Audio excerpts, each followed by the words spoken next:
Las velas en el gran comedor de Renfield Hall llevaban ardiendo unas 2 horas. Fue entonces cuando el duque de Aldemar se inclinó hacia mi oído, y con una voz que solo yo podía escuchar me dijo: «Huye conmigo esta noche». Yo estaba levantando mi vaso de agua de cebada. El vino me habría descompuesto antes de los brindis. El vaso se detuvo justo en mis labios. La sala no se detuvo. Los 40 invitados a la cena de ensayo seguían riendo por algo que mi futuro esposo había dicho. Los lacayos continuaban circulando con bandejas de faisán, y el pequeño cuarteto de cuerda seguía con un minueto de Boccherini que no tenía por qué ser tan alegre. Pero el mundo dentro de mi oído se detuvo por completo. «Su Excelencia», dije sin girar la cabeza, «se está olvidando de su lugar». «No olvido nada», dijo el duque. Su aliento era cálido contra el rizo suelto detrás de mi oreja, y su mano enguantada se posó un segundo indebido en el respaldo de mi silla. «Estoy sobrio, estoy en mi sano juicio, y le digo que si se casa con el señor Vance a las 9 de la mañana, pasaré el resto de mi vida sabiendo que lo permití. Prefiero que me llame presuntuoso esta noche a llorar la pérdida de una buena muchacha al amanecer. Escúcheme, no lo miré. Si lo miraba, perdería el color de mi rostro y la firmeza de mis manos, y todas las tías en esta mesa lo notarían. Entonces no habría boda por la mañana, lo deseara yo o no. Mantuve mis ojos en el salero de plata con forma de cisne, y dije muy suavemente: «¿Qué ha descubierto?» «Se lo diré en la galería de retratos en 10 minutos. La puerta detrás de la silla de la viuda. Invéntese alguna excusa. Su Excelencia, Adelaide». Era la primera vez que usaba mi nombre sin el señorita, y lo sentí como se siente un pulgar presionado en el interior de la muñeca, donde vive el pulso. Nunca le pediría esto por ninguna otra razón que no fuera la verdad. 10 minutos. Luego se enderezó, levantó su propia copa, le sonrió a mi padre al otro lado de la mesa. Lo hizo con esa cortesía ducal que había practicado desde los 15 años, y dijo algo sobre lo exquisito que estaba el cordero. Mi padre, que había bebido un poco más de oporto de lo prudente, respondió también. Dijo que la cocinera había estado con nosotros desde que yo usaba faldas cortas, y que el cordero era el menor de sus talentos. Mi futuro esposo, el señor Edmund Vance, rió complacientemente. Los ojos del duque no se apartaron del rostro de mi padre. Pero debajo de la mesa, su bota, muy probablemente, tocó una sola vez el costado de mi zapatilla. 10 minutos. Levanté mi vaso. Bebí el agua de cebada. No me supo a nada. La vela más cercana a mi plato parpadeó y lanzó un fino rizo de humo sobre la plata. La cera olía a cera de abeja y a un toque verde y agudo de laurel. Mi mano, donde los dedos enguantados descansaban sobre el lino, estaba fría. La piel de mi nuca, donde había sentido su aliento, estaba cálida. Deben entender la naturaleza de mi situación. De lo contrario, los próximos 10 minutos que voy a describir sonarán como la imprudencia de una chica que busca atención. Y he pasado la mayor parte de mis 26 años sin dar a nadie motivos para llamarme imprudente. Yo era Adelaide Marjorie Thorne, única hija superviviente de Sir Rowland Thorne de Renfield, y en la mañana que llegaría en 8:15, iba a casarme con el señor Edmund Vance, un abogado de Londres con despacho en el Temple. Tenía una pequeña finca en Sussex que había comprado hacía 2 años, y unos ingresos que el abogado de mi padre había calificado de perfectamente sólidos para un caballero de campo de hábitos acomodados. Yo no lo amaba, no había fingido amarlo. Había aceptado la boda porque mi padre, 6 meses antes, me había mostrado un libro de deudas que yo no sabía que tenía. Las deudas no eran vulgares, no las había perdido en el juego ni persiguiendo a una bailarina de ópera. Había servido de aval para la compañía naviera de su hermano mayor el año en que yo nací. La compañía había naufragado en el hielo del Báltico, y un papel firmado de buena fe en 1796 había estado creciendo, paciente y silencioso, en los libros de un banco en la calle Threadneedle durante 3 décadas. El banco se había cansado de tener paciencia. La deuda fue reclamada. Mi padre, que me había regalado un caballo en mi 16º cumpleaños, un pianoforte en el 18º y una temporada en Londres en el 20º, se sentó en su biblioteca. Con las manos planas sobre el cuero de Marruecos de su escritorio, me dijo que había sido un tonto, y que la única forma de que Renfield pasara a mis futuros hijos, en lugar de al martillo de un subastador, era si yo consentía en recibir las atenciones del señor Edmund Vance. Él había hecho saber, a través de un conocido mutuo, que deseaba casarse con un apellido antiguo, y que tenía los medios para saldar una vieja deuda. Dije que sí con calma, y dije que sí ese mismo día. Y le agradecí a mi padre por preguntar, en lugar de simplemente arreglarlo. Esa noche comimos cordero frío juntos porque la cocinera tenía su mediodía libre. Y ninguno de los dos pudo tragar mucho. Eso había sido hace 6 meses. El señor Vance había venido a Renfield una vez cada 15 días desde entonces. Tenía 31 años, era moreno, de complexión cuidada, y poseía un aire de tribunal del que nunca se despojaba del todo en un salón. Me había traído un volumen de cobre, un par de peinetas de marfil y una opinión sobre cada tema que yo introducía. Nunca me hizo una pregunta sobre mí misma, que luego no respondiera él mismo. Había decidido que podía vivir con un hombre que me decía lo que yo pensaba, siempre y cuando fuera bueno con mi padre y dejara en paz a la servidumbre. Había oído de peores tratos hechos por mejores mujeres. Me había dicho a mí misma que el afecto podría crecer, como la hiedra en una pared, no porque la pared la invitara, sino porque la pared se mantiene quieta. El duque de Aldemare, Marcus St. Clair Whiston, quinto de su linaje, era ahijado de mi padre. Era dueño de una finca a 3 horas a caballo hacia el norte. Había estado en nuestra mesa en Renfield desde que él era un niño de 9 años y yo una niña de 7.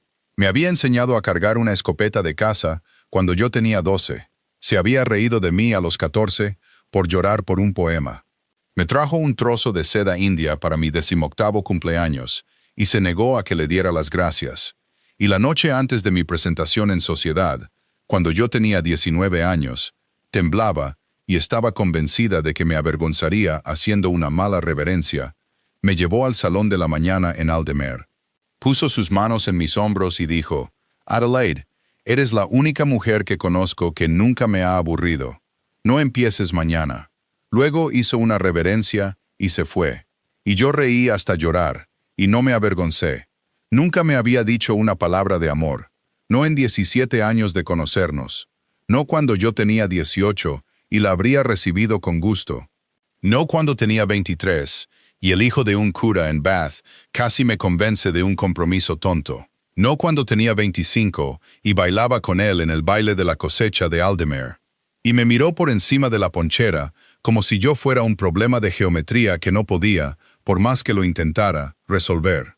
Había decidido, en algún momento del año en que cumplí 24, que él había sido criado para un deber más grande que el afecto, y que cualquier cosa que sintiera por mí, si es que sentía algo, la había guardado en un cajón y cerrado con llave, como un hombre sensato guarda el brandy cuando tiene trabajo por la mañana.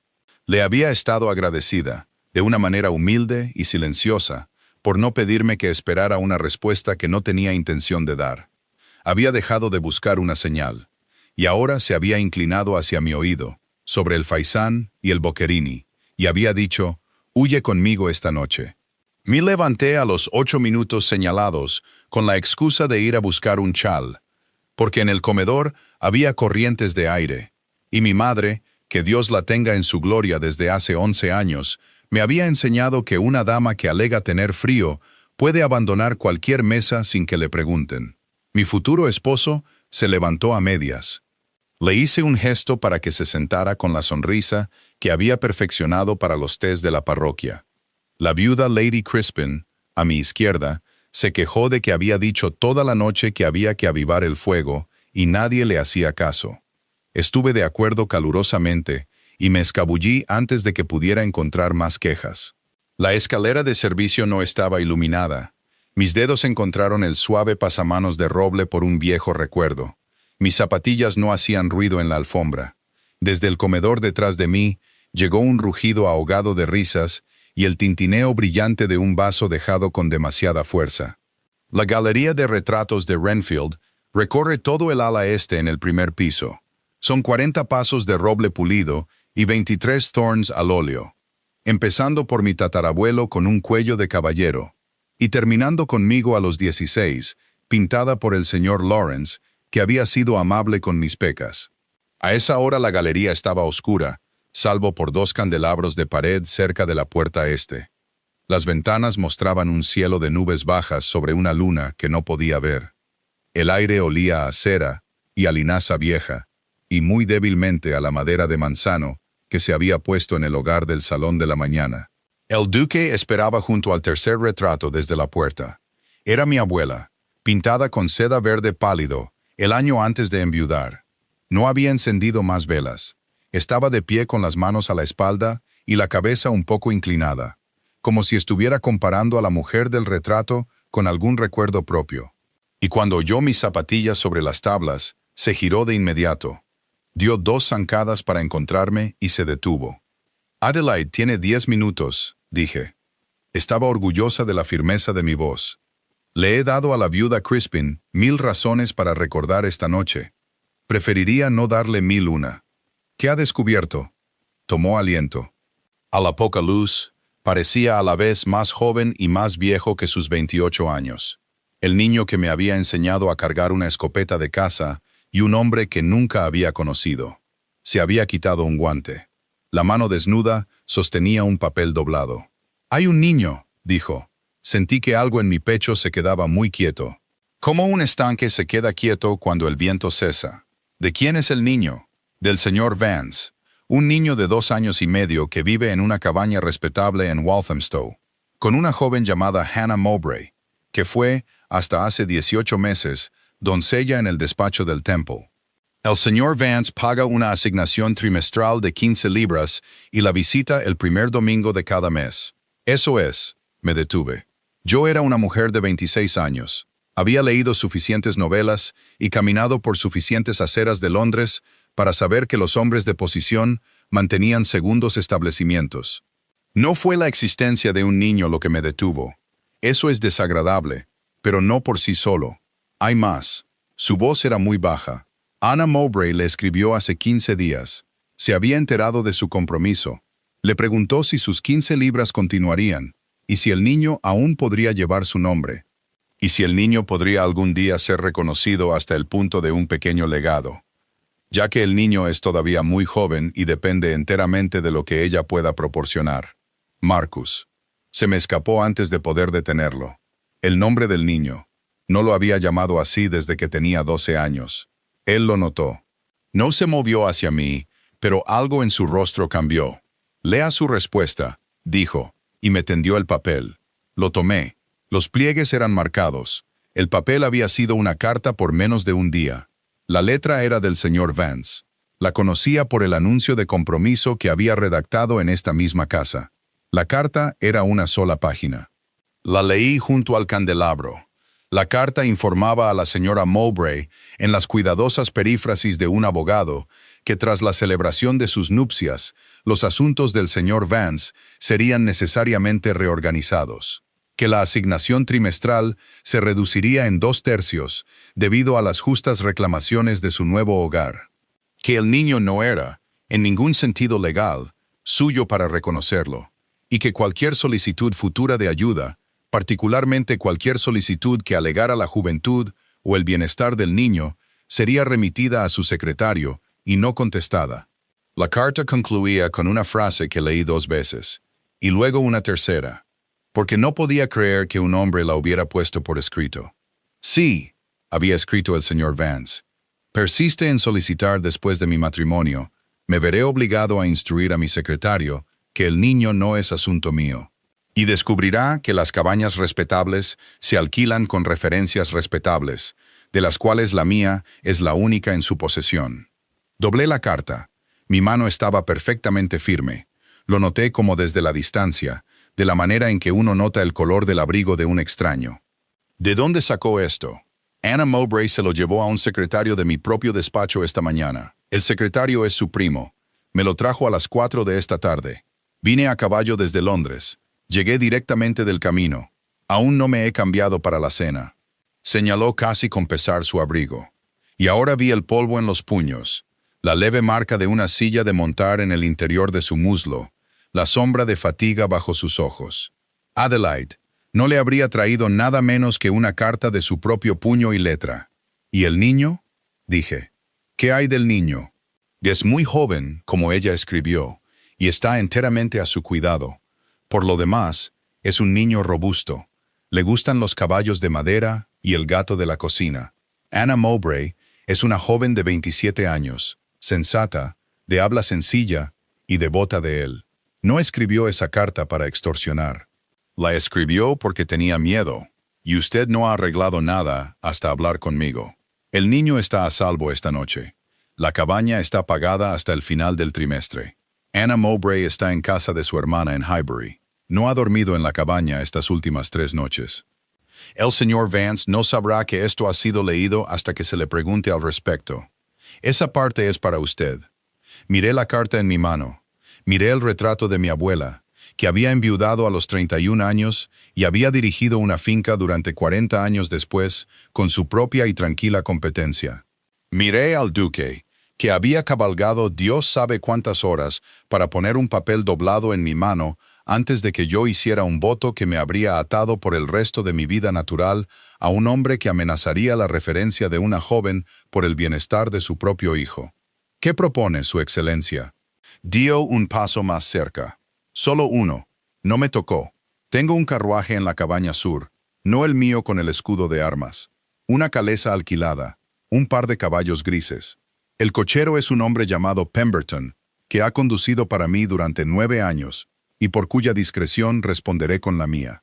La cabaña sur está a media milla a través del parque. Podemos estar allí en 12 minutos si vamos por el sendero inferior. Desde la cabaña sur hasta la abadía de Cranfield, donde reside su tía Lady Augusta, hay 4 horas por el camino de postas con buen tiempo. Llegaremos antes del amanecer. Su tía la recibirá. A las 7, su padre tendrá mi propia carta, llevada en mano por mi mozo de cuadra Allwood, explicando a dónde ha ido y por qué. A las 8, mi hombre de negocios de Londres habrá visitado al secretario del obispo en el palacio de Lambeth con esta carta, una declaración jurada del primo de Hannah Mowbray y una solicitud para que el obispo retire la licencia. A las 9, cuando los invitados se estén reuniendo en Santa María, el aparitor del obispo estará en la puerta de la iglesia, y el señor Vance llegará a la iglesia para encontrar su licencia revocada y una carta esperándole en su despacho del abogado de su padre. Eso último es para que lo escriba su padre, pero ya he redactado, de camino, una propuesta de texto para él. Puede usarla o quemarla, como prefiera. Ha estado muy ocupado esta tarde. Cabalgue rápido, dijo, y la comisura de su boca se torció, casi una sonrisa. Estoy muy cansado, Adelaide. No le pido que se fugue conmigo. Le pido que me deje llevarla a casa de su tía. Dormiré en la posada del pueblo de Cranfield. No entraré en la abadía sin su invitación. Cuando la licencia sea retirada y su padre haya leído mi carta, volveré a Renfield y me presentaré en su vestíbulo para dar explicaciones a él, a usted y a cualquiera que sienta que se le deben. No me casaré con nadie. No insistiré en ninguna petición. Solo pido una cosa, que son las próximas 9 horas de su confianza. No respondí durante unos 15 segundos. En esos segundos oí, muy a lo lejos, a la viuda Lady Crispin reírse de algo abajo. Y a un lacayo en la escalera de servicio silbar una frase y detenerse, y el reloj de caja alta en el vestíbulo inferior empezar a dar las 10. Oí mi propia respiración. Oí el pequeño y papeloso crujido de la carta mientras mis dedos se apretaban. Marcus, dije, ¿por qué no ha dicho nada en 17 años? Se quedó muy quieto. Esa no es la pregunta para esta noche. La estoy haciendo esta noche.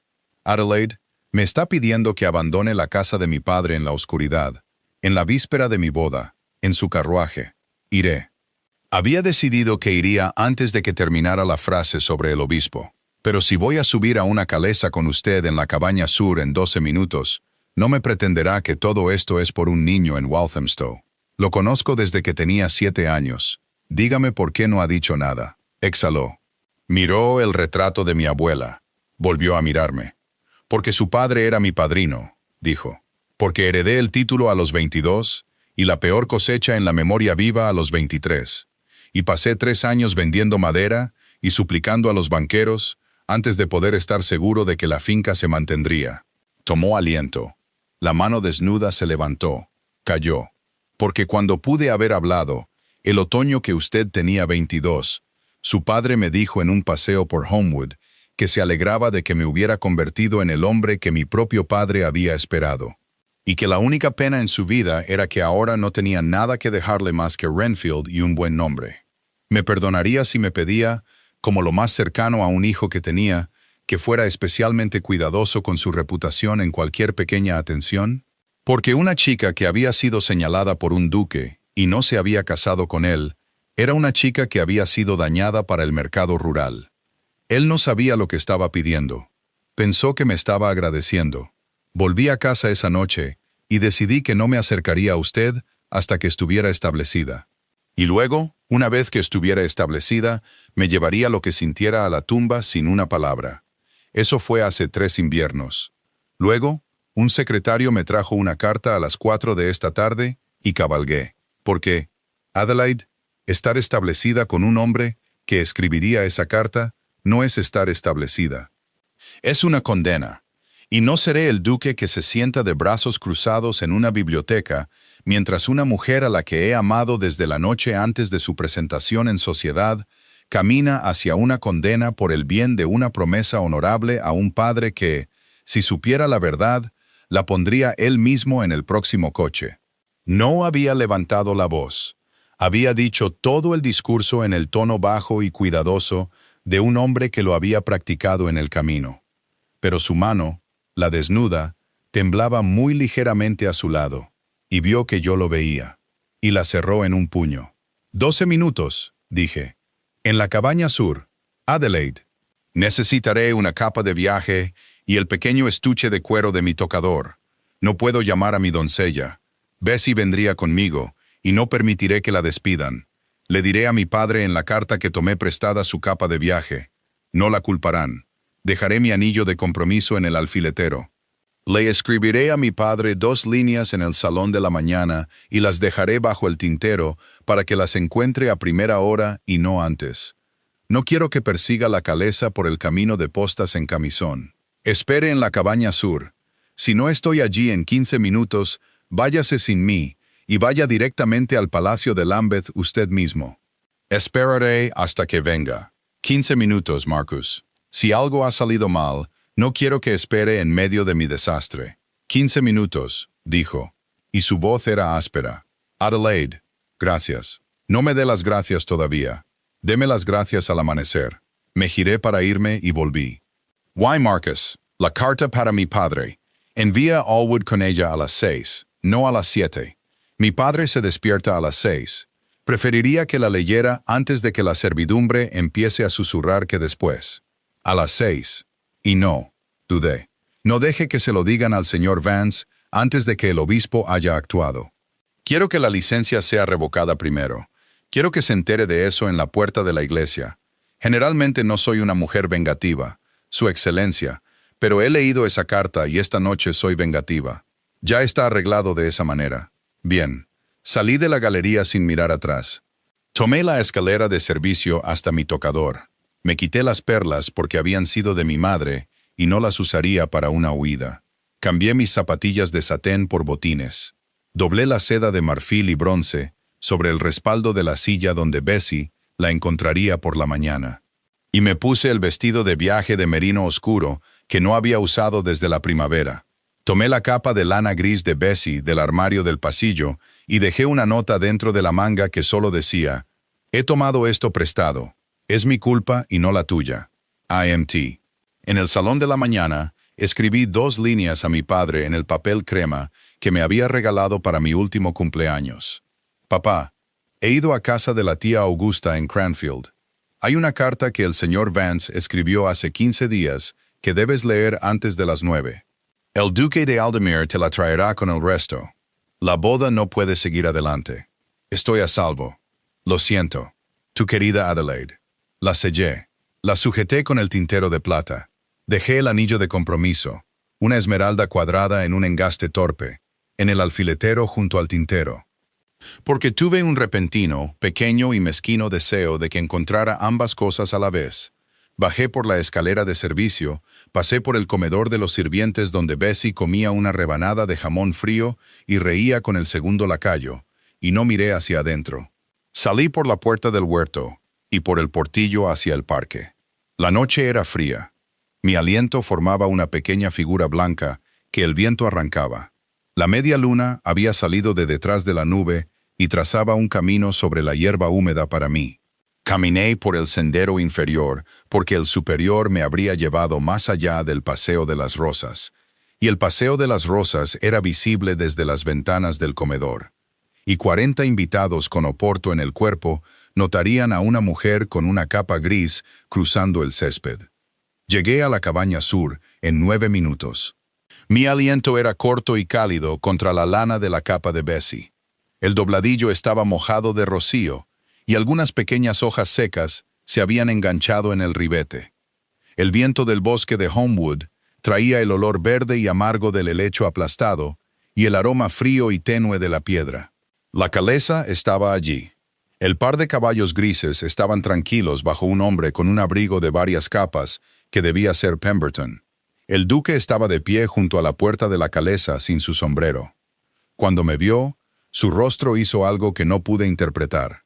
Y luego abrió la puerta, bajó los escalones y extendió su mano, y puse mi mano enguantada en la suya desnuda, y subí los escalones hacia la caleza, y él subió detrás de mí y cerró la puerta, y Pemberton chasqueó la lengua a los grises, y nos pusimos en marcha.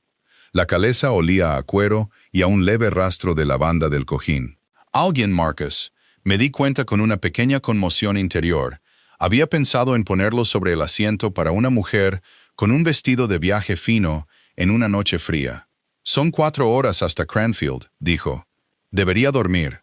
Yo me quedaré despierto. No será molestada. No dormiré. Entonces estaremos en silencio. No le impondré conversación esta noche». Lo miré a la pequeña y oscilante luz de la linterna. Se había vuelto a poner el guante. Su rostro era el de un hombre que había cabalgado duro durante 6 horas, y no se permitiría descansar hasta haberme dejado en una puerta en la que pudiera confiar. No me había preguntado, noté, si lo amaba. No me había preguntado si, cuando la boda se deshiciera y el escándalo se contuviera y la temporada hubiera comenzado, le permitiría cortejarme. Me había pedido las próximas 9 horas de mi confianza y nada más. Y lo decía en serio. «Marcus, Adelaide, hábleme del niño». Pareció sorprendido. Luego se recostó en el cojín, juntó las manos sobre su rodilla y comenzó.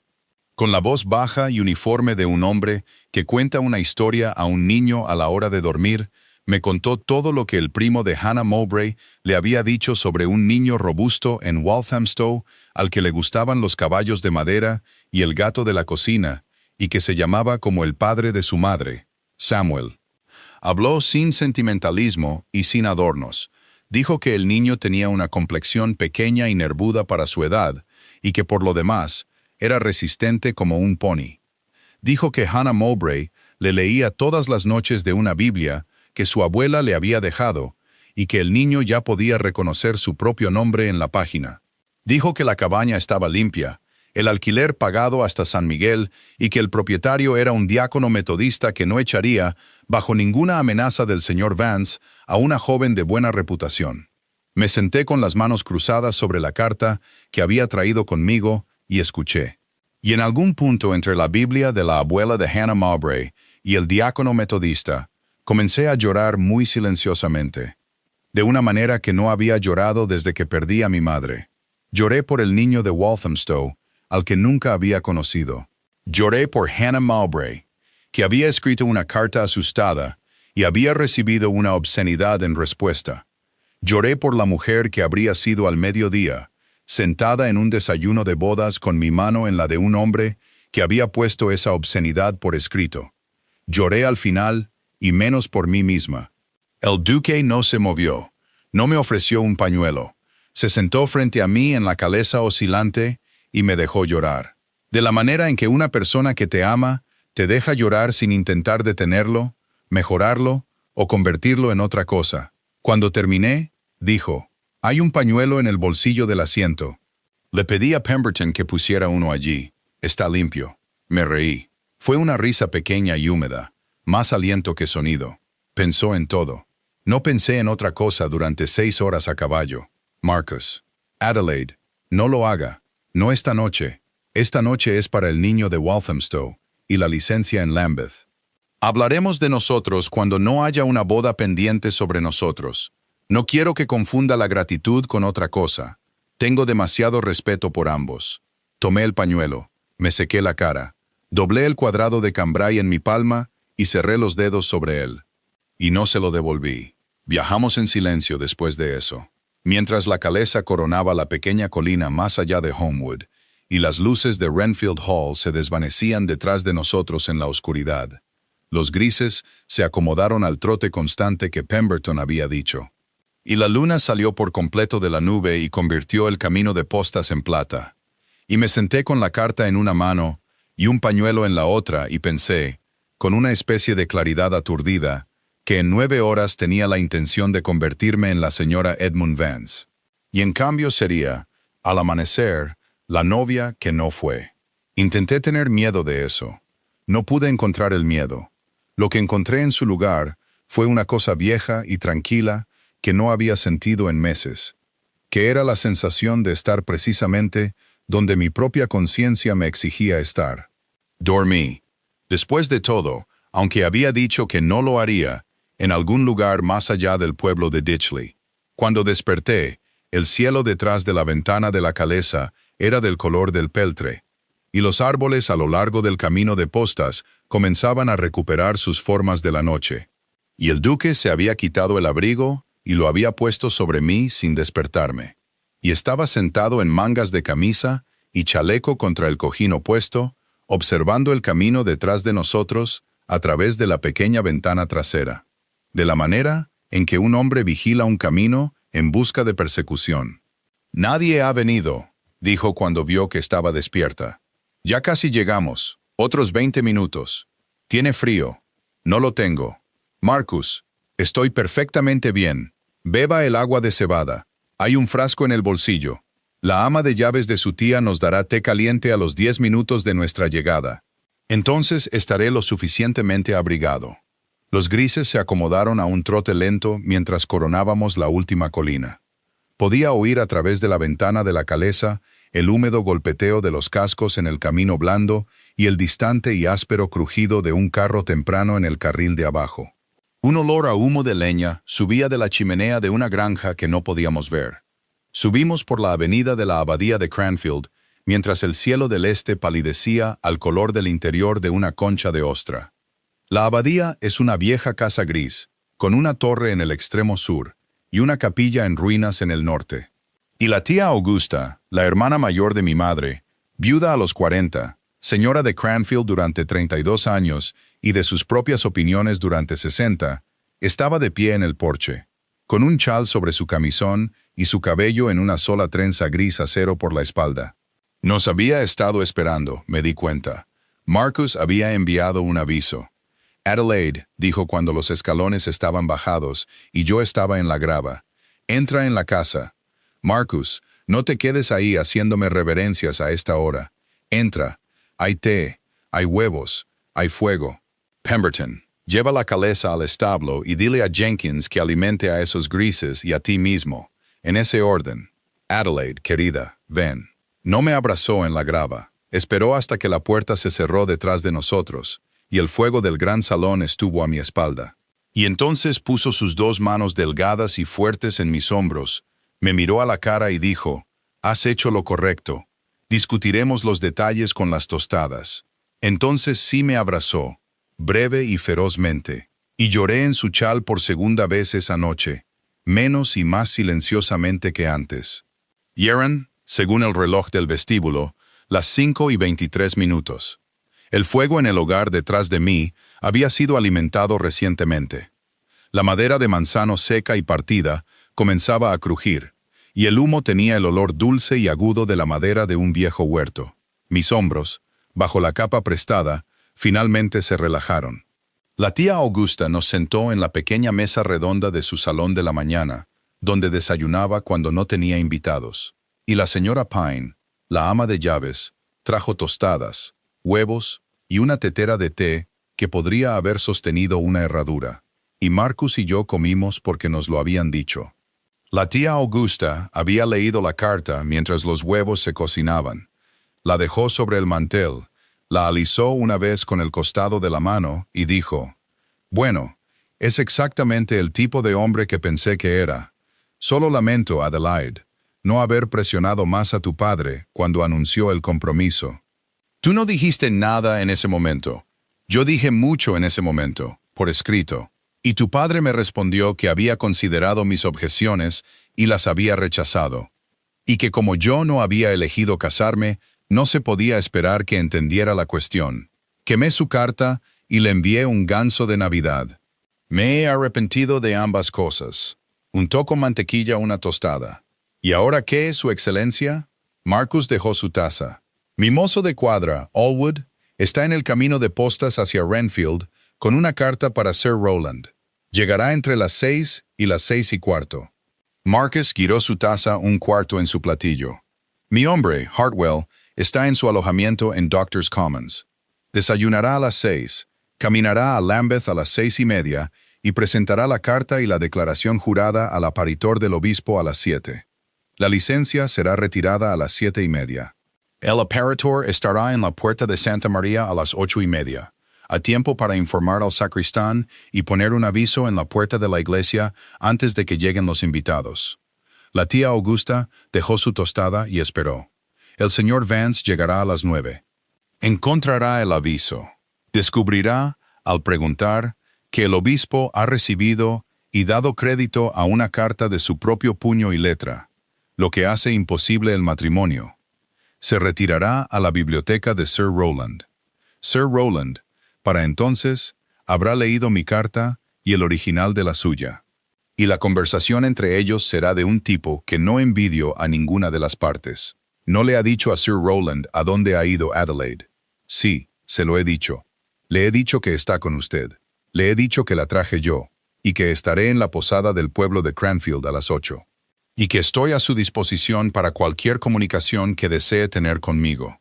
También le he dicho que no entraré en esta casa sin su invitación por escrito, y que no presentaré mis respetos a su hija en persona hasta que ella haya fijado un día. Le he pedido perdón por la forma en que se hizo. No le he ofrecido ninguna excusa más que la carta. La tía Augusta lo miró un largo momento. Luego dijo: «No dormirás en la posada. Dormirás en el ala sur. No verás a Adelaide en el desayuno ni en la cena. La verás a la hora del mediodía, durante media hora, en esta habitación conmigo en la mesa. Eso es por los chismes y por su padre. No es por mí. Tengo mi propia opinión, que es que te has comportado esta noche de una manera que habría hecho llorar de orgullo a tu propio padre. Y le escribiré una carta para decírselo tan pronto como termine mis huevos. Adelaide, te irás a la cama a las 7 y dormirás hasta el mediodía. La señora Pine se sentará en el tocador con una costura por si te despiertas y la necesitas. No discutas conmigo. Podrás empezar a tener opiniones de nuevo al mediodía». No discutí.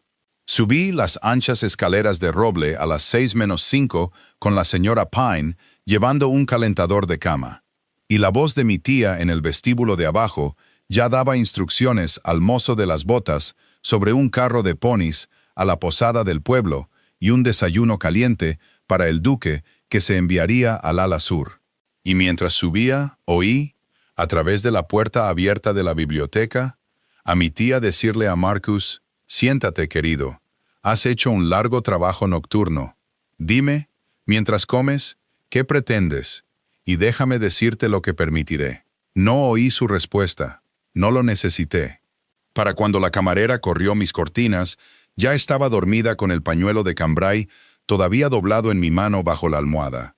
Y la boda que me habían prometido a las 9 estaba, en algún lugar de un pequeño pueblo al este, comenzando a deshacerse. La cama olía a lino limpio y a lavanda seca. Una paloma torcaz cantaba en los olmos.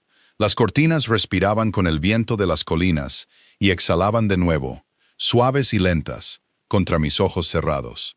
Allwood llegó a Renfield Hall a las 6:03 en una yegua alazana cansada, que había estado montando desde las 4:30.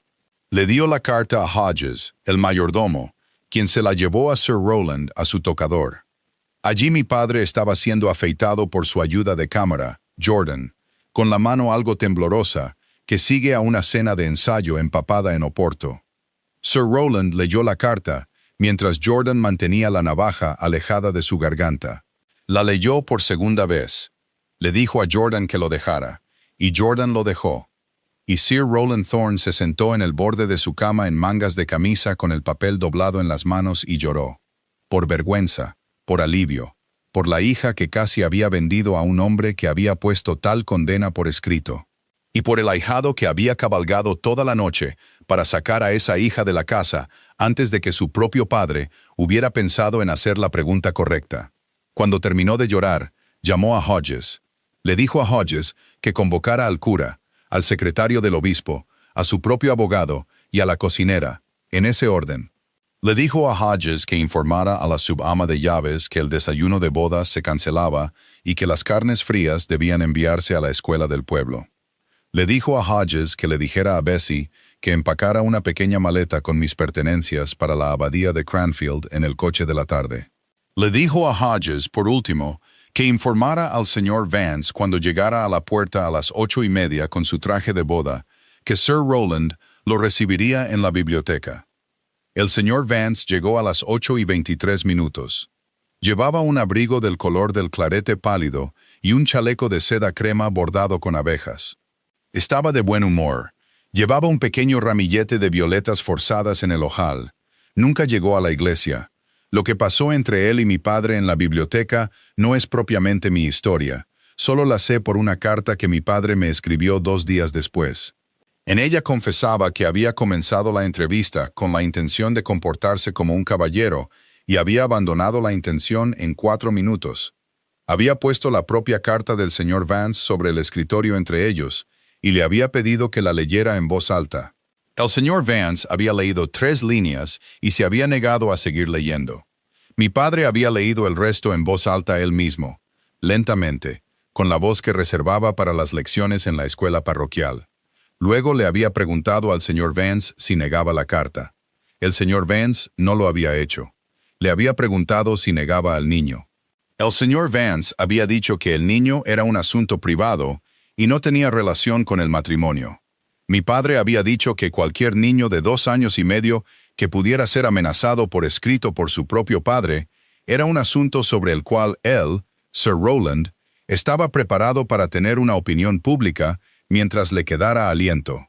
Y luego le había dicho al señor Vance que la licencia había sido retirada por el obispo a las 7:20, y que la puerta de la biblioteca era, en ese momento, la única puerta de Renfield Hall por la que el señor Vance volvería a pasar, y que el señor Vance ahora pasaría por ella y no volvería. El señor Vance había hecho entonces su única contribución inteligente a la mañana, que fue salir sin decir una palabra, volver a subir a su calesa alquilada e instruir a su cochero que regresara a Londres. Estaba en camino a la ciudad a las 9:15. El aviso en la puerta de la iglesia se colocó a las 9:05.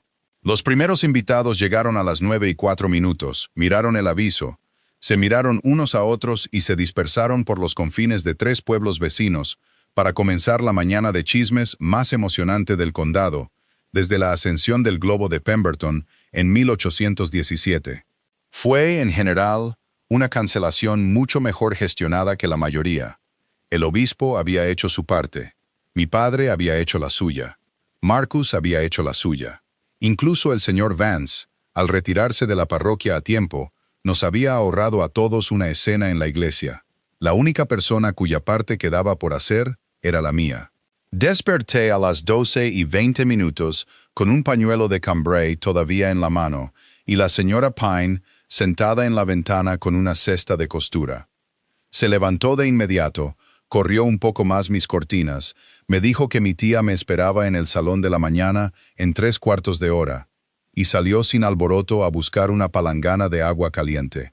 Me quedé en la cama extraña, en la habitación extraña, y escuché a los grajos en los olmos de afuera, e intenté tomar la medida de lo que ahora era. El lino olía a lavanda y a un leve rastro de cera de abejas. La almohada estaba más fresca que mi mejilla. No era una novia. No estaba, según ninguna interpretación del contrato social, arruinada. Había viajado con un duque de noche, pero había viajado en una calesa alquilada con su mozo de cuadra en el pescante a la casa de mi propia tía, con el pleno conocimiento de mi padre a las 6. Y ni uno solo de esos hechos podía ser tergiversado en el tipo de historia que cuelga a una mujer en sociedad. Era la hija de un baronet, cuyo compromiso había sido cancelado por mutuo consentimiento y por motivos de carácter revelado 12 horas antes de la ceremonia. Se hablaría de mí durante una temporada. Sería recibida después. El condado no era Londres. Al condado le gustaba Marcus, y nunca le había gustado particularmente el señor Vance, que era un abogado de algún lugar de Sussex, con un despacho que nadie había visitado nunca. Y el descubrimiento de que tenía un hijo en Walthamstow, al que estaba dispuesto a amenazar por escrito, no me haría daño a largo plazo. Le haría daño a él. Lo que yo era, decidí, era una mujer dueña de su propia vida de nuevo, por primera vez desde el día en que mi padre me había mostrado el libro de contabilidad. Bajaría a comer en casa de alguien sin el pequeño y constante peso de la boda, presionando contra el interior de mi pecho. Me levanté, me lavé. Dejé que la señora Pine me peinara en una sola trenza enrollada en la nuca, porque no tenía paciencia para nada más. Me puse el vestido de mañana que mi tía había preparado, un gris paloma de cuello alto con una banda de satén pizarra en el dobladillo, que había sido suyo cuando era joven y me quedaba un poco largo. Y bajé al salón de la mañana a la 1 en punto. El salón de la mañana en Cranfield olía a cera de abejas y humo de leña, con una fina y dulce nota de los jacintos que la tía Augusta forzaba en jarrones de piedra a lo largo de la ventana sur. Una cuña de sol brillante y frío yacía sobre la alfombra. La tetera de plata proyectaba una pequeña y brillante moneda de luz en la pared sobre el hogar. Marcus ya estaba allí, de pie junto a la ventana de espaldas a la puerta. Se había bañado, afeitado y cambiado a un abrigo gris oscuro que reconocí del baile de la cosecha de 2 otoños antes. Y se giró al sonido de mis pasos con una especie de compostura cuidadosa que no ocultaba del todo el hecho de que había estado escuchando mis pasos por el largo pasillo durante el último cuarto de hora. La tía Augusta estaba en la mesa detrás de una bandeja de té. «Adelaide», dijo mi tía, «siéntate. Té, pastel. Tengo noticias de Renfield, del obispo, del pueblo y de tu padre, en ese orden. Tu boda está deshecha. Tu padre lloró 2 veces y se comió su desayuno. El pueblo está lealmente horrorizado con el señor Vance e inapropiadamente encantado con el duque. El aperitor del obispo fue completamente cristiano al respecto y aceptó una copa de brandy de tu padre a las 10. Puedes considerarte, en el sentido formal, una mujer soltera de fortuna independiente a partir de las 9 de esta mañana. Té, querida, té por favor. Sirvió. Marcus tomó la silla frente a mí. Aún no había hablado. Parecía, a la luz del día, casi tan cansado como a medianoche, pero las líneas alrededor de su boca se habían suavizado un poco. ¿Cuánto tiempo me quedaré aquí, tía? 3 semanas como mínimo. 6 es mejor. Los vecinos llamarán esta tarde. Los recibiré y les diré que estás descansando después de un largo viaje nocturno, lo cual es impecablemente cierto. Al final de la semana, comenzaremos a dar paseos y a ser visibles. Al final de la segunda semana, serás recibida en casa de los Creswell para cenar. Lady Creswell es mi mejor amiga en el condado y se asegurará de que las mujeres adecuadas estén presentes. Al final de la 4ª semana, la cuestión de tu compromiso con el señor Vance será una historia que comienza con «¿Recuerdas cuándo?» y termina con «Bueno, hizo muy bien en marcharse». Para la 6ª semana serás una curiosidad, lo cual es, en el sentido social, un activo. Marcus. Lady Augusta, estarás en esta casa no más de 2 veces por semana, los miércoles y sábados entre las 2 y las 4 de la tarde, en esta habitación y con mi presencia. Le escribirás a Adelaide en cualquier otro intervalo que desees, siempre que tus cartas puedan ser leídas en voz alta en un té de la vicaría. No le ofrecerás ninguna propuesta de ningún tipo durante 3 meses. Al final de 3 meses, si ella te da permiso, podrás hablar. Si no te da permiso, te retirarás con gracia y reanudarás la amistad que su padre siempre ha entendido que tienes con ella. Y no volverás a aludir a esta noche. Esos son mis términos, y los he escrito en la carta que envié a tu madre por el correo del mediodía, que recibirá en Aldermere a las 6. Así que no finjas que no los has oído. Acepto sus términos. Adelaide. Sí, tía. ¿Son estos términos aceptables para ti? Miré a Marcus al otro lado de la pequeña mesa redonda, con la tetera de plata y el soporte para pasteles, y la rebanada de pastel de semillas que aún no había tocado. Él me devolvió la mirada, perfectamente firme, con la misma expresión que había llevado en la galería de retratos de mi abuela, que era, ahora lo reconocía, la expresión de un hombre que hace una pregunta que no tiene derecho a hacer y está preparado para vivir con cualquier respuesta. Son aceptables, dije, con una revisión. Dila. Marcus puede venir 3 veces por semana, miércoles, sábados y domingos después del servicio matutino. Me gustaría en una iglesia. La tía Augusta levantó una ceja. ¿Por las apariencias? Por la compañía. Concedido. Levantó su taza. Por las revisiones, entonces. Tomen su té, ustedes dos, y dime, Adelaide, si quieres que le escriba a tu padre hoy, o si prefieres escribirle tú misma. Le escribiré yo misma. Buena chica. Pastel, su excelencia. Gracias, Lady Augusta. Marcus, querido, pareces como si no hubieras dormido desde anteayer. Come el pastel. Necesitarás el azúcar para el viaje de vuelta a casa. No quiero que te caigas del caballo en la avenida y asustes a los grajos. Adelaide, ¿le pasarías al duque el soporte para pasteles? Le pasé a Marcus el soporte para pasteles. Nuestros dedos no se tocaron. La tía Augusta notó, con la satisfacción de una mujer que ha arreglado bien una pequeña cosa, que no se tocaron y continuó sirviendo el té. La quincena que siguió fue, a los ojos del condado, la quincena más tranquila en la memoria viva. Llegaron cartas. Mi padre escribía a diario. Las 3 primeras cartas eran disculpas. La cuarta y siguientes, un recuento de la casa y de su digestión. Había tomado al cura en su confianza, y al final de la primera semana estaba siguiendo el consejo del cura sobre una pequeña asignación anual a una señora Mowbray de Walthamstow para el mantenimiento y la educación de un niño llamado Samuel. La asignación se pagaría a través del abogado, comenzaría de inmediato y continuaría hasta que el niño tuviera edad para ser aprendiz o ir a la escuela, según lo considerara mejor la señora Mowbray. Mi padre escribió que había insistido, en contra del consejo más suave del cura, en que se le dijera al niño, cuando tuviera edad para que se le dijera algo, que el dinero provenía de su padrino, que era un baronet en Sussex con quien no tenía otra conexión, y que el niño podría algún día, si así lo deseaba, escribirle.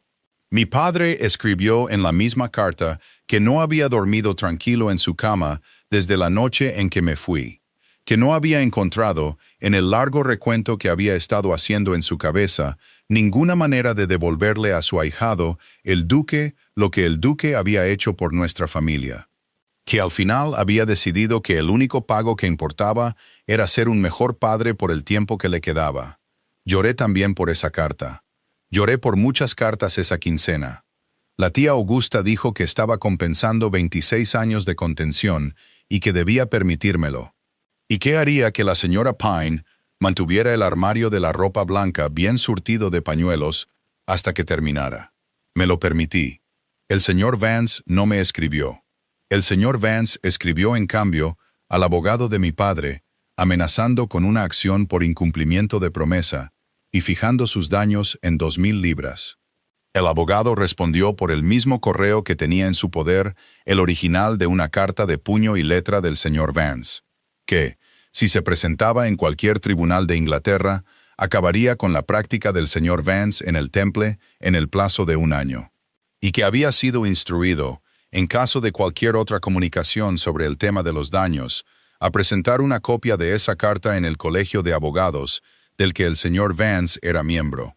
El señor Vance no escribió una segunda carta. En general, no esperábamos que lo hiciera. Marcus venía los miércoles y sábados, y el domingo después de la iglesia, exactamente como la tía Augusta había decretado.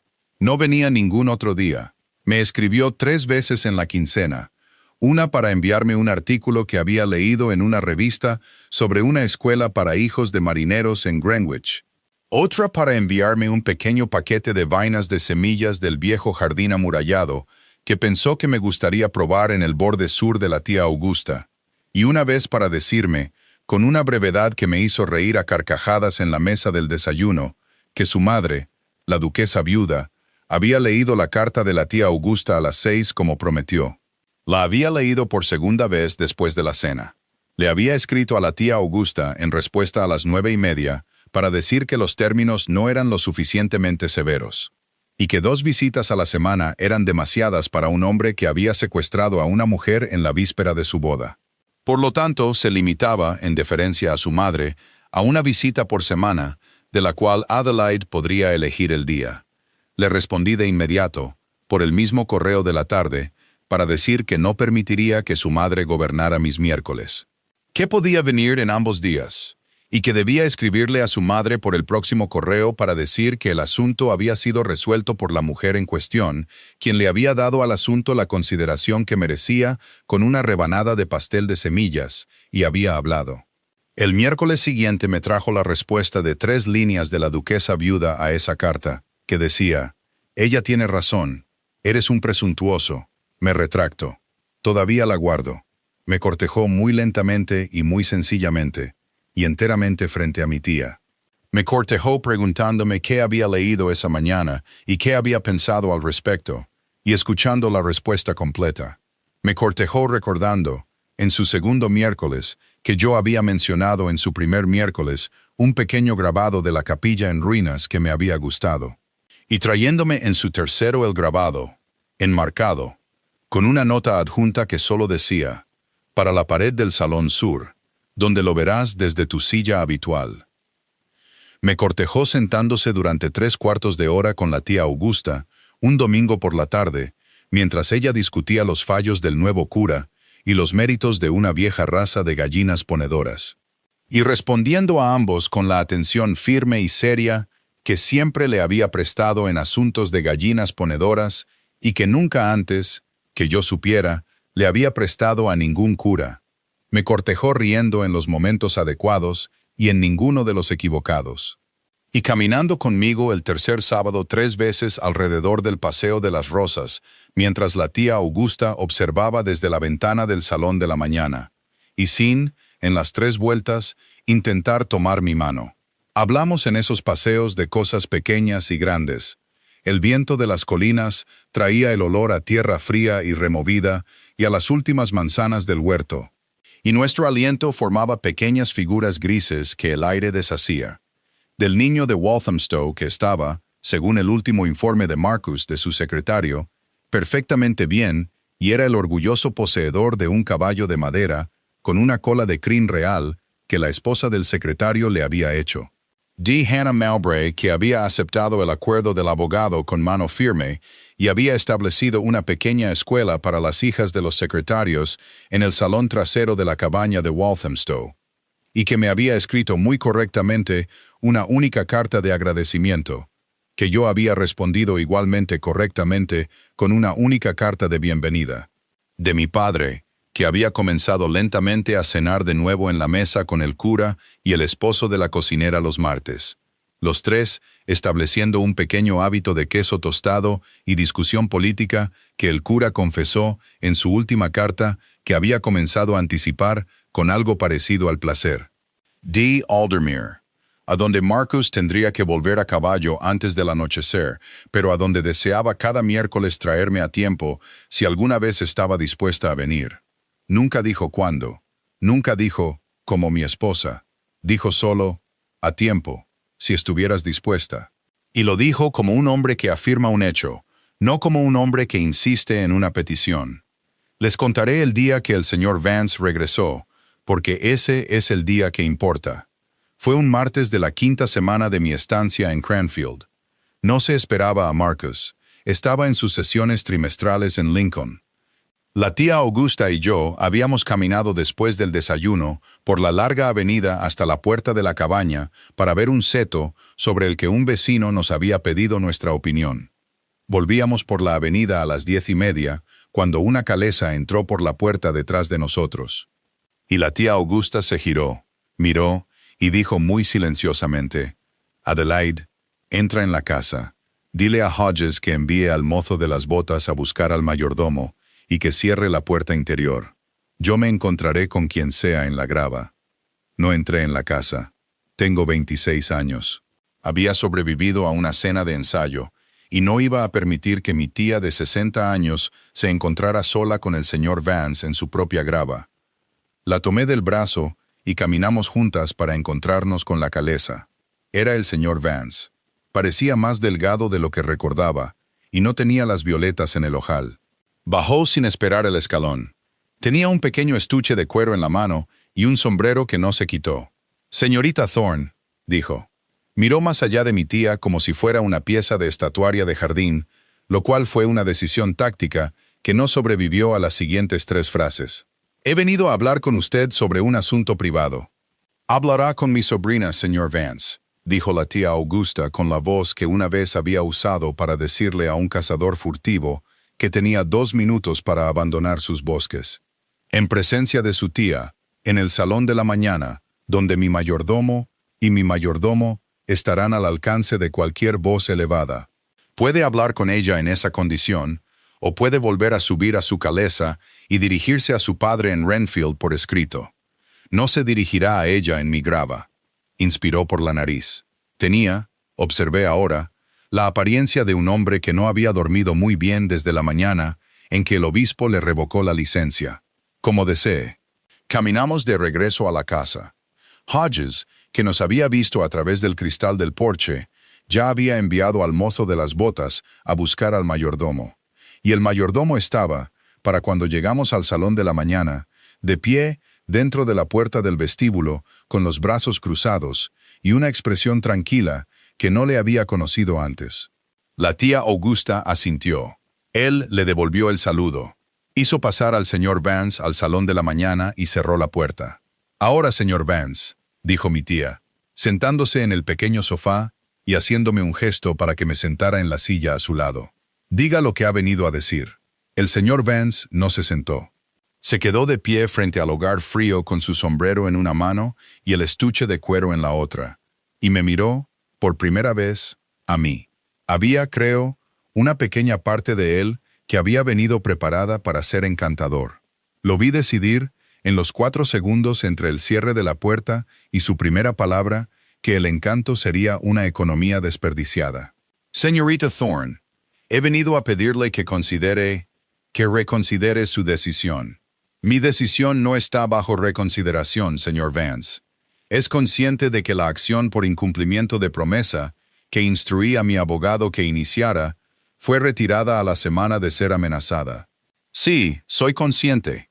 El abogado de mi padre, el señor Hartwell, me mantuvo informada. Hay dudó. «Una cuestión de daños».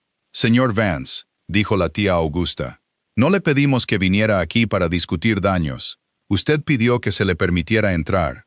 Hable con mi sobrina sobre el asunto por el que ha venido, o retírese». «He venido», dijo el señor Vance, y ahora vi que su mano en el estuche de cuero no estaba del todo firme, «para informarle que las circunstancias que se presentaron ante el obispo han sido, es decir, que la mujer de Walthamstow ha sido».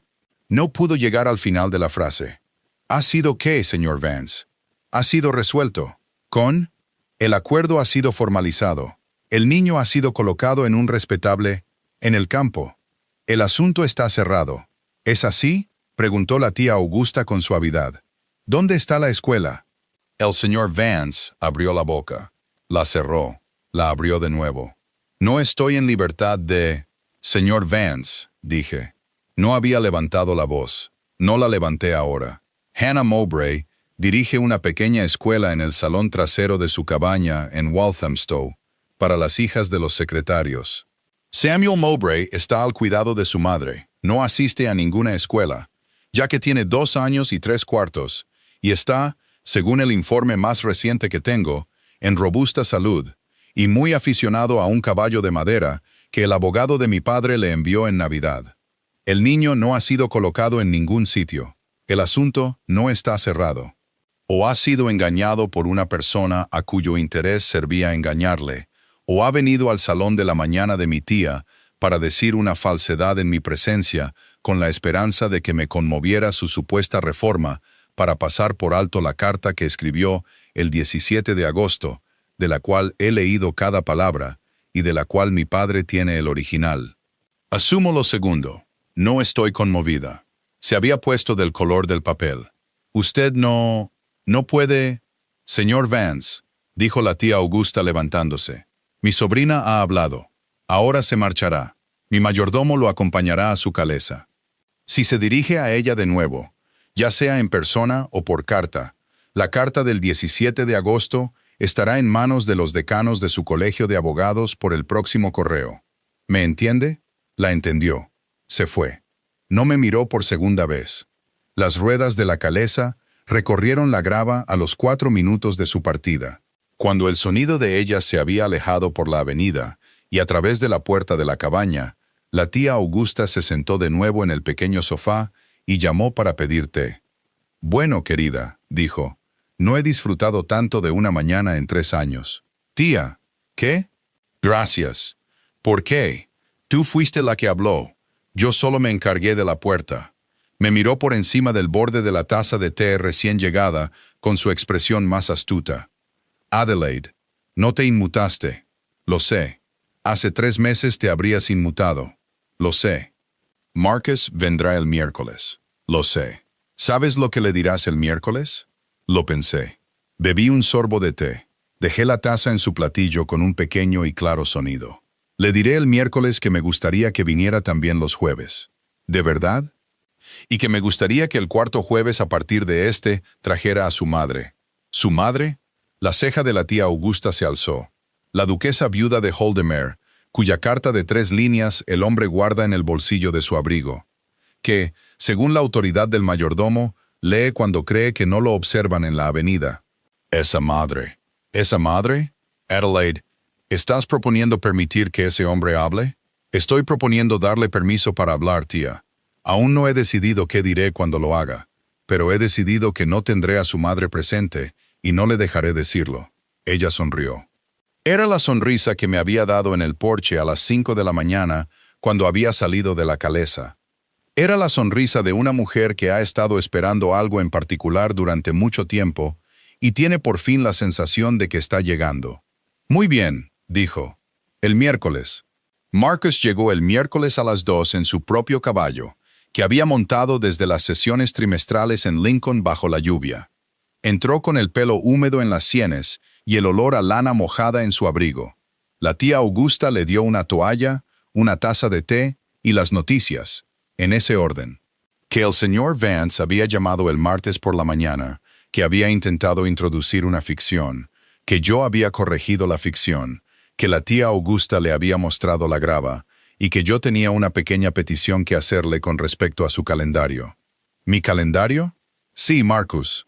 Dime. Me gustaría, dije, que vinieras también los jueves, además de los miércoles y sábados. Y el 4.º jueves a partir de este, que será el 22, me gustaría que trajeras a tu madre. Dejó la taza.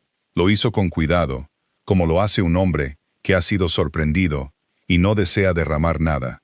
Sus ojos, cuando volvieron a mi rostro, tenían una cualidad que no había visto en ellos antes, y que no intentaré describir aquí, excepto para decir que me había equivocado, quizás durante algunos años, al creer que conocía todo su rostro. ¿Deseas que traiga a mi madre? Sí, el 22. El 22. ¿Con qué fin, Adelaide? Con el fin, Marcus, dije, de que has pedido, desde la noche de la cena de ensayo, permiso para hablar. Me gustaría que hablaras. Me gustaría que tu madre estuviera presente cuando lo hagas. Me gustaría que la tía Augusta estuviera presente.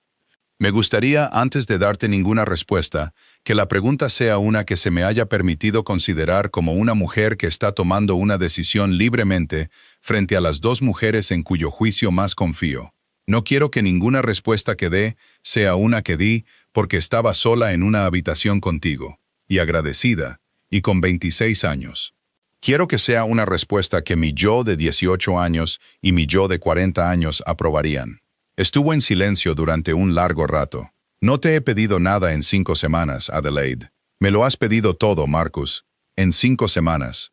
Lo has pedido siendo precisamente el hombre que has sido. No soy insensible. Simplemente preferiría, cuando lo pidas con palabras, que haya testigos. Soltó un suspiro. Se rió muy suavemente. No la risa brillante de la cena de ensayo, sino una risa baja y privada que no le había oído desde que éramos niños. El 22, a las 2. Mi madre vendrá. Había asumido que lo haría. La tía Augusta ya le ha escrito. Por supuesto que lo ha hecho. Marcus. Adelaide, bebe tu té. Estás húmedo y frío. Hablaremos a su debido tiempo de la respuesta. No hablaremos de ello hoy. Hoy es miércoles. Hoy es miércoles. Bebió su té. El 22 fue un día claro y frío con un sol tenue y el viento de las colinas. La escarcha se había mantenido en los huecos de la avenida toda la mañana, y los grajos en los olmos sobre el porche hacían un sonido enérgico y oscuro contra el aire brillante. Marcus llegó a las 2:15 con su madre, la duquesa viuda de Aldemir, en un carruaje cerrado. Era una mujer pequeña y erguida de 58 años, con una pelliza de terciopelo verde botella, con una fila de botones de azabache. Entró en el salón de la mañana, sin florituras, abrazó a la tía Augusta en la mejilla, me ofreció su mano enguantada y dijo: «Señorita Thorne, he deseado conocerla en circunstancias más felices durante 7 años. Me alegro de que sea por fin. ¿Puedo sentarme? Por favor, Su Excelencia. Augusta, ¿puedo molestarte por un té? Tendrás té, querida, y los pasteles de almendra de la señora Pine, de los cuales ha hecho una cantidad indecente en tu honor. Marcus, la silla junto a la ventana. Adelaide, a mi lado en el sofá. Su Excelencia, el sillón orejero, si me lo permite. Tiene la mejor vista de los 4, lo que imagino que desea». La duquesa viuda se sentó en el sillón orejero, colocó sus manos enguantadas en su regazo. La cera de su pelliza hizo un susurro suave y seco contra el terciopelo de la silla, y sus ojos brillantes y oscuros nos abarcaron a los 4 de una sola vez.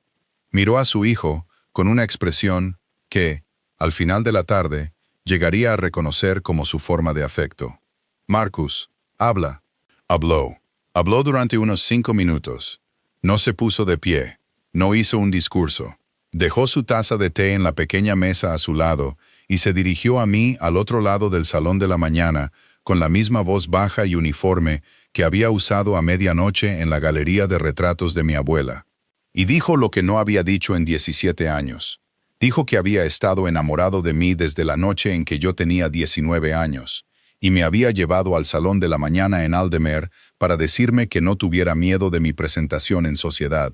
Dijo que había decidido esa noche, en el largo viaje de vuelta a casa, que no hablaría, que había decidido de nuevo cada año después que no hablaría, que la decisión había sido la correcta para el otoño en que su padre le dio la finca en apuros, y la decisión correcta para los 3 inviernos que había pasado salvándola, y la decisión correcta para el otoño en que mi padre le había pedido que fuera cuidadoso con mi reputación. La decisión se había convertido, por el largo uso, en la única decisión que podía imaginar tomar. Dijo que había cabalgado toda la noche del 20 de agosto, con la convicción de que cabalgaba para salvarme de un matrimonio de crueldad. Había descubierto, en algún lugar entre Renfield y Cranfield, que también había cabalgado porque no podía, después de 17 años de silencio, sentarse en su biblioteca en Aldemir y dejar que una mujer a la que había amado durante 7 de esos años caminara hacia una condena sin decírselo. Dijo que no había hablado en Cranfield en 5 semanas porque había pedido las siguientes 9 horas de mi confianza y tenía la intención de mantenerse dentro de la letra de su petición. Dijo que hablaba ahora porque yo se lo había pedido, y porque su madre estaba presente, y porque la tía Augusta estaba presente, y porque deseaba que su oferta quedara totalmente registrada. Dijo que me pedía que considerara, cuando tuviera tiempo, y el consejo meditado de las 2 mujeres en cuyo juicio más confiaba, si estaría dispuesta a casarse con él a su debido tiempo. en una fecha de mi elección, en la iglesia del pueblo de Cranfield, con el menor alboroto y la mayor alegría posibles. Que no pedía nada ahora y no requería ninguna respuesta en la habitación. Que se retiraría con gracia ante cualquier respuesta que diera o cualquier retraso que requiriera.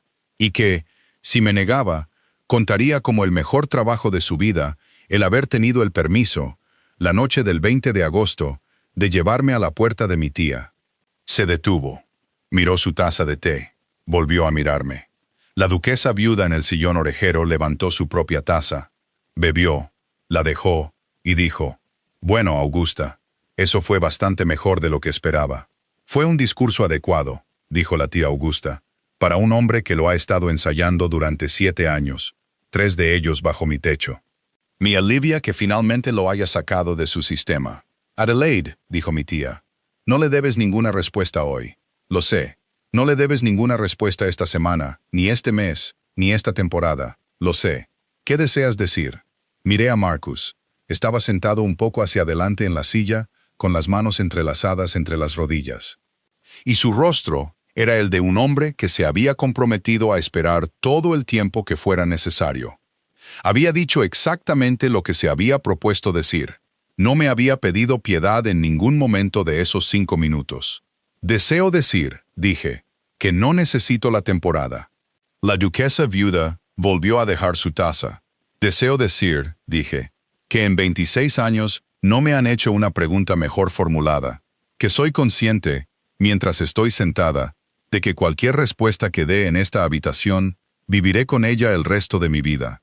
Y que preferiría vivir con la respuesta que tengo, en lugar de descubrir, en 3 semanas, o 3 meses, o 3 años, que rechacé a un hombre que cabalgó toda una noche para poner una carta doblada en mi mano, y me casé en cambio con alguien más seguro. Ya he tenido la oferta más segura.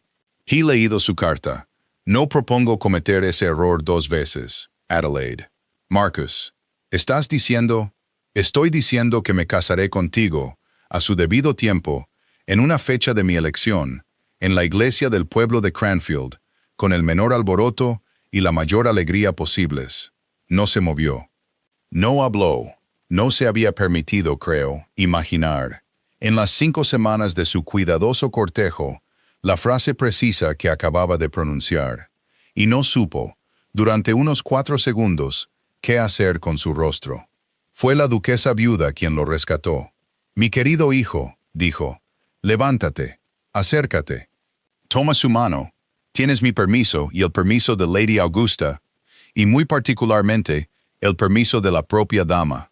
No lo hagas, por el amor de Dios», desde una silla. Marcus se levantó. La silla detrás de él hizo un pequeño y suave crujido. Cruzó el salón de la mañana en 3 pasos. El suelo bajo la alfombra respondió a cada uno con un golpe bajo y silencioso. Se detuvo frente al sofá donde yo estaba sentada. Extendió su mano desnuda. Puse la mía en ella. Se inclinó, no sobre mi mano, sino hacia mi rostro, muy lentamente, con una especie de incredulidad cuidadosa.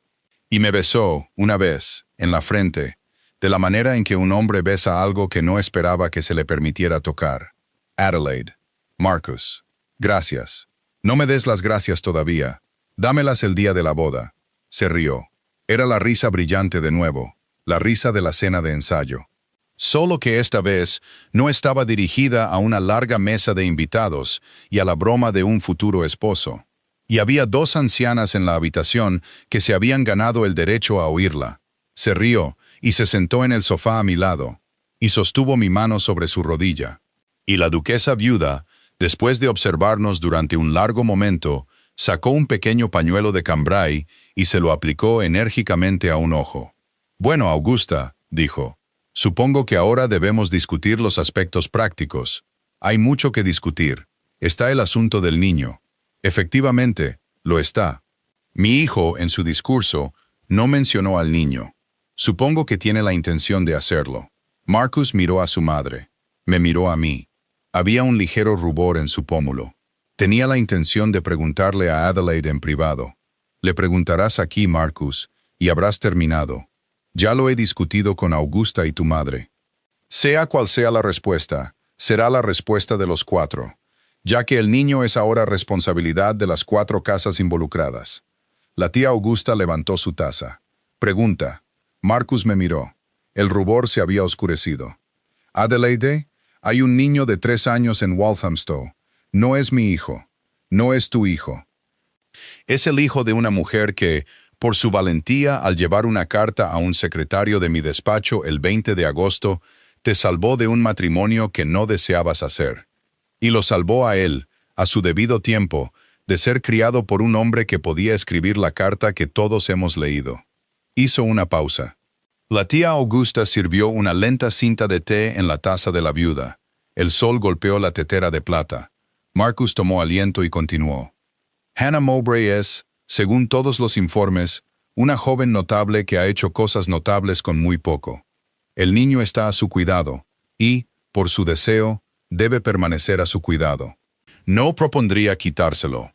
No creo que ninguno de nosotros lo haría.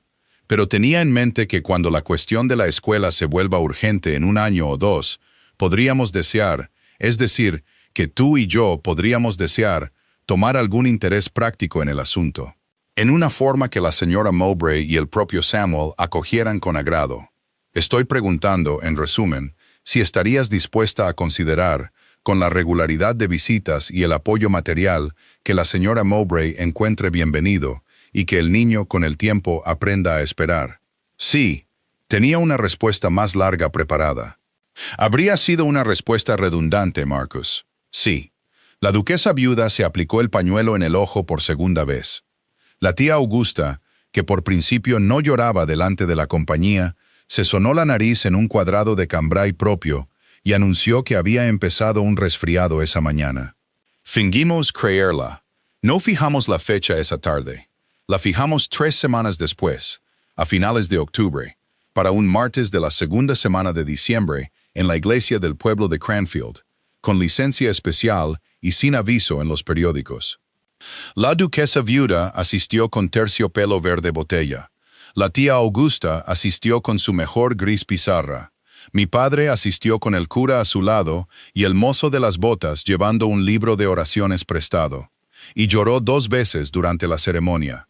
Una cuando bajé por el pasillo de su brazo y otra cuando Marcus se inclinó para besarme en el altar y yo, frente al aparitor del obispo y una congregación de 14 personas, le devolví el beso con la pequeña y limpia certeza de una mujer que por fin había dicho sí a la pregunta que se le debería haber hecho 7 años antes.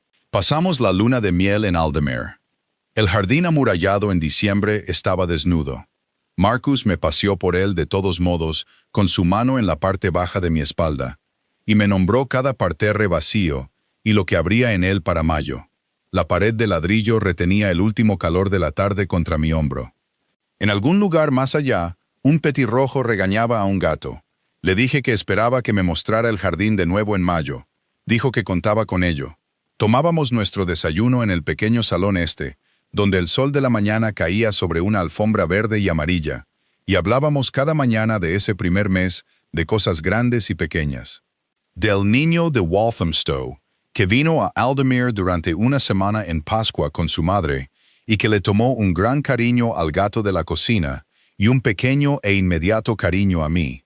Se paró junto a mi silla en el desayuno y preguntó, de la manera solemne de los niños pequeños, si yo era la dama que se había casado con su padrino. Y le dije que sí. Y lo consideró por un momento, y luego preguntó si me importaría mucho que me llamara tía Adelaide. Le dije que me importaría mucho que me llamara cualquier otra cosa. Asintió. Volvió a subirse al regazo de su madre. Me ha llamado tía Adelaide desde entonces. Hannah Mowbray y yo nos escribimos el 1 de cada mes. La escuela en el salón trasero de la cabaña de Walthamstow ha crecido hasta convertirse en una pequeña escuela diurna de 17 niñas. Marcus y yo pagamos el alquiler de la cabaña de al lado, que la escuela ahora también ocupa.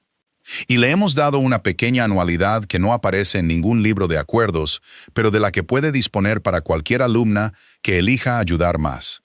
Es, a mi propio juicio, la mujer más inteligente con la que he mantenido correspondencia y la más exacta en su uso de la coma. Mi padre vive en Cranfield con el cura y el esposo de la cocinera y un spaniel medio crecido que ganó en una apuesta al escudero de la parroquia vecina. Cena en nuestra mesa 2 veces al año y en la mesa de la tía Augusta 4 veces. Ha pagado la deuda que arrastró durante 30 años. Marcus le hizo un préstamo sin intereses en el primer mes de nuestro matrimonio y mi padre insistió en devolver cada chelín en 5 años, lo cual hizo. El último pago cayó en el tercer aniversario de nuestra boda. Guarda en su escritorio, en una pequeña caja de laca, el anillo de compromiso que dejé en el alfiletero de Renfield la noche de la cena de ensayo. Dice que es para recordarle no volver a ser un tonto. No le he preguntado si cuenta la noche que me fui como la noche en que se convirtió en un hombre más sabio, o si la cuenta como la noche en que su ahijado se convirtió en su hijo de verdad.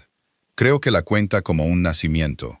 La tía Augusta nos dejó pacíficamente en el tercer invierno de nuestro matrimonio, en su propia cama en Cranfield, con la señora Pine en el tocador y un fuego en el hogar, y la pequeña gata blanca y negra que se había negado a admitir que amaba acurrucada en la colcha a sus pies. Me dejó la abadía y la granja. Le dejó a Marcus la capilla en ruinas con una nota que decía: «Puedes reconstruirla si quieres, pero a mí nunca me dio la gana. No la ha reconstruido. Dice que le gusta como está». Camino hasta allí en las tardes tranquilas, y me siento en la piedra rota de lo que solía ser el altar, y pienso en ella, y en la mañana en que se paró en el porche con su chal y su trenza, y me dijo que había hecho lo correcto. La duquesa viuda me escribe todos los domingos. Comienza cada carta con «mi querida hija», y termina cada carta con «tu madre por matrimonio y por elección», lo cual siempre ha insistido que es un asunto de importancia para ella y para mí, y lo es. No ha vuelto a poner un pie en un sillón orejero voluntariamente, desde el día en que se sentó en el sillón orejero de Cranfield y le dijo a su hijo que se levantara y no propusiera matrimonio desde una silla. Prefiere, dice, el sofá. Les contaré por último sobre el pañuelo de cambray.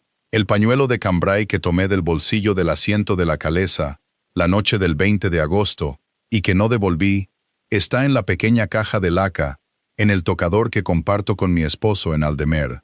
Está doblado en 4. Ha sido lavado con gran cuidado 2 veces. Es, en todos los aspectos prácticos, un cuadrado de tela sin nada de especial. La noche antes de nuestra boda, cuando bajé a cenar a Cranfield, con el pequeño temor que sienten todas las novias, incluso cuando no tienen motivo para ello, Marcus puso un pequeño paquete junto a mi plato. Lo abrí. Contenía un segundo pañuelo del mismo cambray con el mismo dobladillo liso, recién lavado. La nota en el interior decía, de su puño y letra: «Para la próxima vez que llores en una calesa, no propongo darte motivo, propongo estar preparado. Los guardo juntos. Todavía no he llorado en el segundo. No propongo hacerlo, pero estoy, después de 7 años, preparada. Si has escuchado hasta aquí, te agradecería mucho que hicieras 2 pequeñas cosas por la narradora. Dime en un comentario debajo de este video el momento del relato que más te impactó. La cena de ensayo, la galería de retratos, la cabaña sur, el salón de la mañana en Cranfield, la viuda en su sillón orejero o el segundo pañuelo. Leeré cada uno de ellos, como siempre hago, mientras tomo el té la mañana, después de que se publique esta historia. Y si encontraste en las largas y silenciosas horas, entre la cabaña sur y el mediodía en Cranfield, un lugar para dejar algo que llevabas dentro, por compañía, por el niño de Walthamstow, por una tía tuya, por una pregunta que desearías que te hubieran hecho antes, suscríbete al canal. Así, la próxima historia, cuando llegue, también llegará a ti. El fuego estará encendido. La silla estará a su lado. Me alegrará tenerte de vuelta. Hasta entonces, amigo, que duermas bien. Que tengas un buen viaje. Y si alguna vez alguien se inclina hacia tu oído en una habitación iluminada por velas y te pide, con sinceridad y a tiempo, que elijas el mejor camino por la mañana.